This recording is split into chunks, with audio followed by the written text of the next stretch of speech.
قربانیاں وہ حضور کے غلاموں نے پیش کی ہیں، 10,000 ختم نبوت کے تحفظ کے لیے.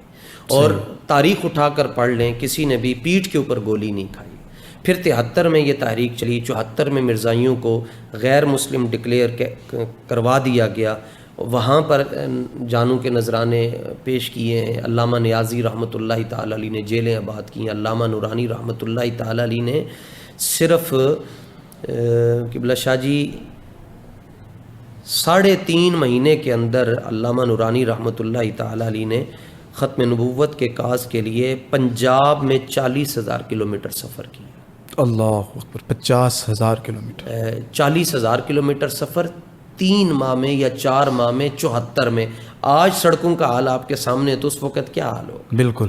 اور علامہ نورانی 40,000 کلومیٹر سفر اس قانون کے تحفظ کے لیے کر رہے ہیں نا. ہاں جی. دراصل 295C جو ہے یہ اللہ کا بنایا ہوا قانون، بے شک، کہ ملعونین اینما ثقفوا اخذوا وقتلوا تقتیلا.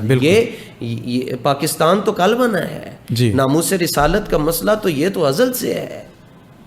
تو پھر اس کے بعد 77 کا دور آیا، نظام مصطفیٰ کی تحریک چلی، اور حضرت پیر سید فیض الحسن شاہ صاحب رحمۃ اللہ تعالی علیہ نے ضیاء الحق کے سامنے کہا کہ یاد رکھنا کہ اگر تو تم اسلامی نظام کے حوالے سے محنت کرو گے تو ہم تمہارے ساتھ ہیں، ورنہ غیر مشروط محبت اور لامحدود وفاداری یہ ہم نے صرف اپنے آقا و مولا سے کی ہوئی ہے، یہ کسی اور کے ساتھ نہیں ہے. اللہ اکبر. پھر چلتے چلتے جب حضرت امیر المجاہدین کا دور آیا، آپ نے کمر کے حادثے کے ساتھ اس امت کے لیے 13-14 لاکھ کلومیٹر سفر کیا ہے. تو اس قانون کو کون مٹا سکتا ہے؟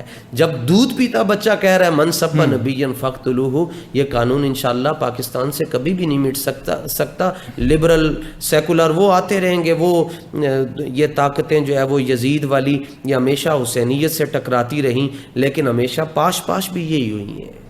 تو قیامت تک انشاءاللہ یہ قانون